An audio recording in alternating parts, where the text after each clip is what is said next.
Only 6, a little bit over 20%, increased their weekly grosses. Time for your official Broadway grosses report. And if you hadn't noticed, we are officially in August.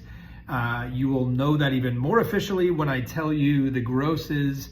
And that's because in August, Broadway actually takes a little dip, or what I call the pre-September slide, as our grosses start to decrease as we get towards the end of the summer. This didn't happen about 30 years ago when I started in this business. It has started to happen more over time. The reason is that a lot of schools around the country, especially in the Midwest and the South, they start to send their kids back to school a lot earlier. I had some company over last weekend. They were saying to their kids, oh, it's almost your last couple days of summer. School starts on Monday. Yeah, like just yesterday.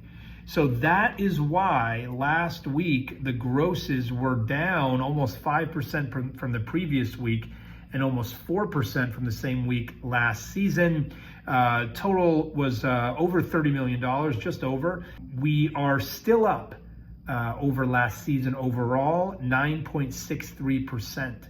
Here's the interesting thing about that. So far 9.63% up over last year. Yay. Watch it now.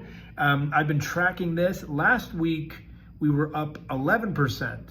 The week before that, we were up 12%, 12, 11, now 9.63%, and expect that to keep on sliding as grosses overall come down. And in fact, just to give you an idea of that, this was the overall street this week. There were 28 shows I have running on Broadway last week.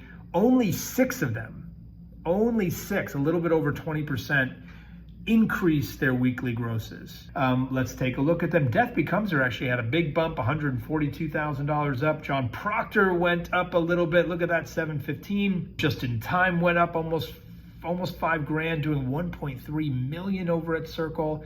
Mamma Mia posted its first performance, doing a very strong $261,000 for one performance. That bodes well. And the other show that was up, Oh Mary, up $12,000, doing 1.1 million. And I think there was one other, Purpose, up $21,000, as its run is coming to a close shortly as well. Everything else was down last week, again, because of this pre-September slide. Hopefully we don't slide anymore as we go into the second week of September. And then things get, based on history, things may get a little worse. Because what happens at the end of August is a lot of locals head out of town. So we'll see how it goes, though, and go see a Broadway show. Do your part to get to bounce back from the September slide. And the good news is, if you are looking to see a show right now, there's lots of great tickets available because there's a little more availability because of this. Okay, so again, over $30 million, still up over 9.5% from last season, but we're going to see how that holds as we get to the last few weeks of the summer. I'll be here next week to let you know how we're doing.